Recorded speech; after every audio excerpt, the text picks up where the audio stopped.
এই যে ভাই, হ্যাঁ তোমারই বলতেছি। আমি আজকে 5টা মিনিট সময় নিব, দেখাবো কিভাবে যে কোনো সংখ্যাতে কি করা যায়, ডেসিমেলে রূপান্তর করা যায়। যদি করাইতে পারি এবং যদি শিখাইতে পারি তাহলে কন্ডিশন থাকবে একটা।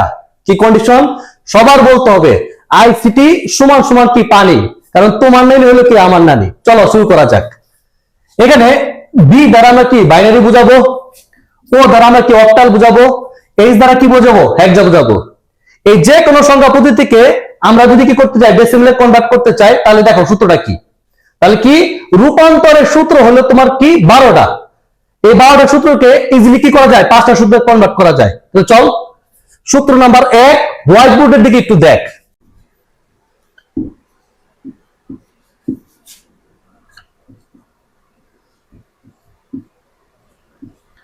তুমি একটু লক্ষ্য করো, এখানে আমার নির্ণয় করতে বলছে কি ডেসিমেল, মানে দশমিক। আমার যদি দশমিক নির্ণয় করতে বলে তাহলে এখানে কি আছে না আছে তোমার দেখার দরকার নাই। তাহলে কি করতে হবে, বাইরে যেভাবে অঙ্ক করে তুমি ঠিক সেইভাবেই তুমি পরীক্ষা খাতা মধ্যে করে দিয়ে আসবা, ইনশাল্লাহ নাম্বার তোমাকে দিবে। তাহলে এখন কথা হলো যে এখানে বেস কত আছে সেটা দেখতে হবে। আবারও বলতেছি, কি বলছে না বলছে এদিকে দেখার দরকার নাই।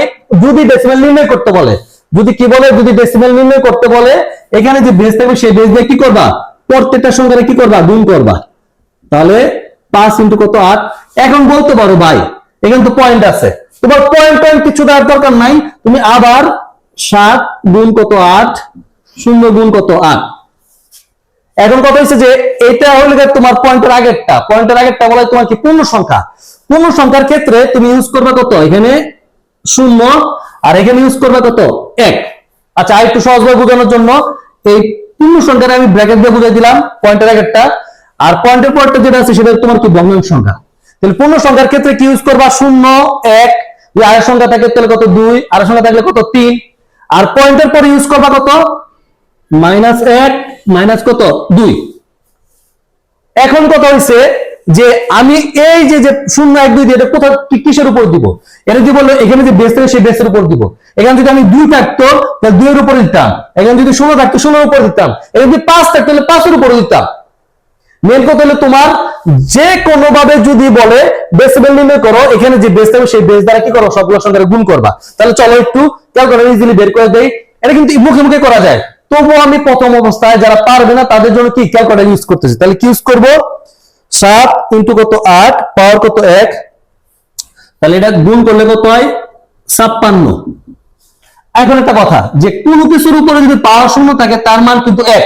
এটা ভুলেও কিন্তু শূন্য দিও না, অনেকে জানে না কোন কিছুর উপর পাওয়ার শূন্য মানে তার মান কত। কোন কিছুর উপর পাওয়ার শূন্য মানে কত, তার মান 1। তাহলে এটা কত আছে 5, আর 8 এর উপর শূন্য মানে এটা মান কত 1। তাহলে 5 আর 1 গুণ করলে কত হয়, 5 হয়। এটা গেল কি পয়েন্টের আগেরটা। এন্ড পয়েন্টের পরেরটা কি, 7 ইন্টু 8 ইনভার্স কত, -1। তাহলে এটা বের করলে কত হয়, 0.875। এখানে এখন কথা, শূন্যর লগে যা কিছু গুণ করো বা যা কিছু ভাগ করো তার মান কত হবে, শূন্যই হবে। এটা চিরন্তন সত্য। তাহলে সবগুলো যদি আমি যোগ করি তাহলে কত হয়, 56.5.875 করলে কত হয় অ্যান্সার, 61.875। এখানে বসাবো কি আমি 10। তাহলে নিশ্চয়ই ইজিলি বুঝতে পারছো যে মেন কথা হলো আমাকে যদি ডেসিমেল নির্ণয় করতে বলে তাহলে এখানে যে বেস থাকবে সেই বেস দিয়ে সবগুলো গুণ করব। আর পয়েন্টের আগে কি 0 1 2 3, আর পয়েন্টের পর কি -1 -2 -3। আচ্ছা তোমাদের বোঝার সুবিধার্থে আমি আর দুইটা উদাহরণ দিচ্ছি। ধরো এখানে কত আছে, 75.75, এটা ধরলাম 8, এটাকে ধরলাম 10। আরেকটা দেই, একটা হলো এডি। তুমি যদি আমার অঙ্ক না বোঝো তুমি একটা বেডি বিডি, এটা কত হেক্সা, এখানে দিলাম কত 10। ঠিক আছে, এখন দেখো ডেসিমেল বের করতে বসে, তাহলে কি করব আগের মতো। তাহলে 7 ইন্টু কত বেস কত, এখানে 8, 5 ইন্টু বেস কত 8 প্লাস 7 ইন্টু বেস কত 8, 5 ইন্টু প্লাস কত 8। ক্লিয়ার? বোঝার সুবিধার্থে পয়েন্টের আগে আমি একটা ব্র্যাকেট দিয়ে নিলাম, পয়েন্টের পর একটা ব্র্যাকেট দিয়ে নিলাম। তাহলে পয়েন্টের আগে কি করব, 0 1, আর পয়েন্টের পরে কি -1 মাইনাস কি 2। আবার ক্যালকুলেটর নাও, ক্যালকুলেটর দিয়ে করো। তাহলে 7 ইন্টু 8 পাওয়ার কত 1 করলে কত হয়, 56 হয়। আর এটা যদি করি কোনো কিছুর উপর পাওয়ার শূন্য মানে কি তার মান 1, তাহলে এটা যদি করি তাহলে কত হয় 5 হয়, কারণ 5 আর 1 গুণ করলে কত হয় 5 হয়। এটা যদি করি 7 ইন্টু 8 ইনভার্স কত 1, মাইনাসটাকে বলা হয় কি পাওয়ার, মাইনাসকে বলা হয় কি ইনভার্স 1, 1 দিলে কত হয় 0.875। এটা যদি আমরা করি 5 ইন্টু 8 ইনভার্স কত 2 করলে কত হয়, দেখো অনেকগুলো সংখ্যা আসছে, ঠিক আছে। আমরা এখানে তিনটা সংখ্যা নিব, 0.078, তিনটা সংখ্যা নিলে হবে, অনেকগুলো সংখ্যা থাকলে তিনটা সংখ্যা নিলে হবে পয়েন্টের পরে। তাহলে সবগুলো যদি আমরা এখন যোগ করি তাহলে কত হয় 56, 5, 0.875 প্লাস 0.078 যোগ করলে কত হয় 61.953। এটা বেজ দিয়ে দেবে কত 10, বুঝতে পারছি। তো চলো এটা একটু উঠাই নাও, ঠিক আছে। আমরা পরের অঙ্কটা করি। দেখো এখানে এটা মুছে দিলাম, তাহলে বুঝা গেছে। তাহলে কি করব, এখানে ডেসিমেল নির্ণয় করতে বললে এখানে যে বেস থাকবো সেই বেস দিয়ে কি করব, সবগুলো কি করব গুণ করব। আর পয়েন্টের আগে পাওয়ার কত 0, 1, 2, আর পয়েন্টের পরে কি -1, -2, -3, ঠিক আছে। এটা মুছে দিলাম আমি। এখন এই 2 নাম্বারটা যদি আমরা করি, দেখো এটা কি আছে a, তাহলে a গুণ কত 16, d গুণ কত 16, b গুণ কত 16, আবার d গুণ কত 16, ঠিক আছে। তাহলে পয়েন্টের আগেরটা আমি ব্র্যাকেট দিতে পারি নাও দিতে পারি। আচ্ছা, অনেকে এখানে কি করে 1 ইন্টু 0 লেখে, মানে a এর মান কত 10, 10 ইন্টু কত 16, তাহলে এখানে কি লিখবো 10 ইন্টু কত 16। অনেকে কি করে এই 1 এর সাথে 16 গুণ করে, আবার 0 এর সাথে 16 গুণ করে না। হেক্সাডেসিমেলে 0 একটা আলাদা জিনিস, 1 একটা আলাদা জিনিস, আর 10 কি আলাদা একটা জিনিস। তাহলে এর মান বসাইলাম কত 10, 16, আর d এর মান কত গুণ হাতে কর গুণ, এর মানে 10, b মানে কত 11, c মানে কত 12, d মানে কত 13, তাহলে 13 ইন্টু কত 16, আর b মানে কত 11 ইন্টু কত 16, d মানে কত 13 ইন্টু 16। আগের মতোই পয়েন্টের আগে 0, 1, আর পয়েন্টের পর কি -1, -2। তাহলে এটা যদি আমরা বের করি তাহলে এটা কত হবে 160, এটা কত হবে 13, ঠিক আছে।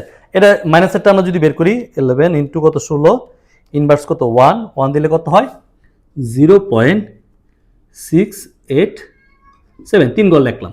আবার যদি করি 13 ইন্টু কত 16 ইনভার্স কত 2, অনেকগুলো সংখ্যা আসছে, আমরা তিনের সংখ্যা নিব 0.050 দিলাম, ঠিক আছে। সবগুলো যদি আমরা যোগ করি এখানে আসছে 7 আসছে, ইচ্ছা করলে এখানে 1ও দিতে পারো, সমস্যা নেই। আচ্ছা, আমরা এই লিখিয়ে কি 160 প্লাস কত 13, 0.687 প্লাস কত 0.050, ঠিক আছে। সবগুলো করলে কত হয় 173.737। দেখছো কত সোজা। আচ্ছা, বেসটা একটু নিচে লিখতে হবে, দেখো কত সোজা। আচ্ছা, আমি আরেকটা উদাহরণ দিয়ে বুঝাচ্ছি। যদি তোমার ধরো এখানে একটা ভিন্নধর্মী বেস দিলাম, ধরো এখানে দিলাম কত 75 পয়েন্ট কত 75, এখানে দিলাম কত 9, প্রশ্নোত্তর চিহ্নে 10, ডেসিমেলে বের করতে বললো। এখন বলতে পারো ভাই 9 তো পড়ার নাই, আমি প্রথম ক্লাসে কিন্তু আলোচনা করেছিলাম আর কি। আমার ভিডিওগুলো দেখতে হলে তোমার প্রথম থেকে দেখতে হবে। আমি বলছিলাম যে পজিশন সংখ্যা 4 ধরনের, কিন্তু 9, 5, 7 এগুলো পজিশনাল সংখ্যা হইতে পারে, কিন্তু 4টা বহুল ব্যবহৃত বিধায় 4টা নিয়ে আলোচনা করা হয়েছে, ঠিক আছে। এখন যদি এখানে যদি 9 থাকে আর এটা যদি ডেসিমেল বের করতে বলি, আগের মতোই যে ডেসিমেল বের করতে বললেই তাহলে আমরা কি করব 7 গুণ কত 9, 5 গুণ কত 9, সরি 7 গুণ কত 9, 5 গুণ কত 9, ঠিক আছে। তাহলে পয়েন্টের আগে কত 0, 1, আর পয়েন্টের পর কি -1, -2। মানে মেন কথা হলো তোমার ডেসিমেল বের করতে বললেই এখানে যে ধরনের বেস থাক, পাগল ছাগল থাক, সমস্যা নাই। আমার কথা হলো যে এখানে আমরা কি করব, সেই বেস বসায় অঙ্কটা করে দিব। এটা যদি আমরা সমাধান করি তাহলে কত হয় 7 নং কত 63, এটা কত হবে 5 হবে।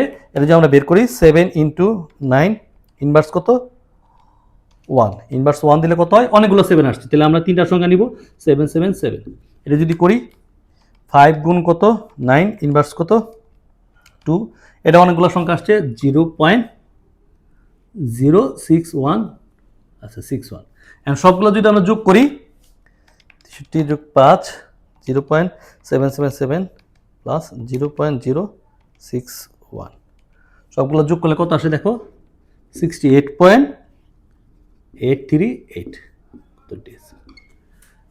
তাহলে আমরা আজকের ক্লাস থেকে কি শিখতে পারলাম, যদি তোমাকে ডেসিমেল বের করতে বলে তাহলে কি করতে হবে, এখানে যে বেস থাকবে সেই বেসগুলো দিয়ে সবগুলোর গুণ করবা।